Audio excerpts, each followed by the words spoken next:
sholat di rumah bagi perempuan. Tapi tetap saja karena itu ruang yang tidak saklek, maka ada di bagian dunia Islam yang justru banyak sholat perempuan di masjid, termasuk sholat Jumat.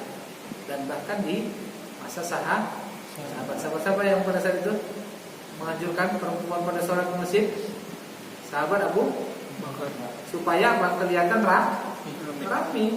Karena kalau kelihatan rapi, oh ternyata umat Islam masih banyak. Tapi kalau masjidnya udah tinggal sedikit, kelihatan, oh berarti sisanya udah tinggal sedikit. Tapi buat nakut-nakuti orang ternyata dianjurkan untuk supaya kelihatan banyak. Kira-kira kalau seandainya di daerah yang minoritas Islam di NTT, di Papua, itu bagus juga. Kalau seandainya aman, tapi buat orang jadi melihatnya, wih banyak ya ternyata ya. Kalau ketika ibadah syiarnya itu maka afdalnya yang tadi di rumah, bahkan di kamarnya, bahkan di dalam bilik kamarnya, itu bisa diterima, tapi juga bisa diterima sisi yang sebaliknya. Kalau seandainya kita menemukan keutamaannya. Ini sama juga menjawab mana lebih utama sholat di musola sama sholat di masjid. Ya sama aja babnya. Keutamaannya, kalau antum mau memandangnya sebagai satu maksudnya gini ya. Jadi jangan kita itu beragama itu hanya berdasarkan hukum wajib, sunnah, makruh, mubah, hanya itu saja. Nggak boleh. Karena kalau berdasarkan itu saja nanti antum meninggalkan banyak hal dari Islam.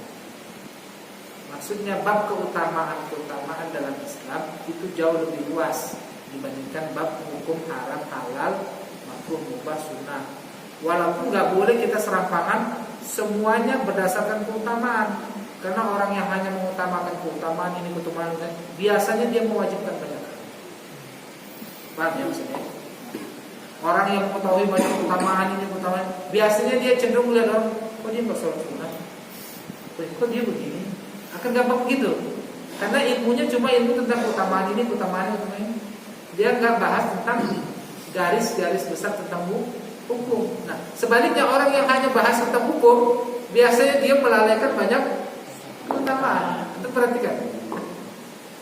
Jadi kalau orang sibuk sama hukum, nanti akan ketemu bahwa sholat itu yang wajib cuma 5. Berarti dia akan kehilangan banyak sholat yang lain. Benar nggak? Benar, itu otomatis.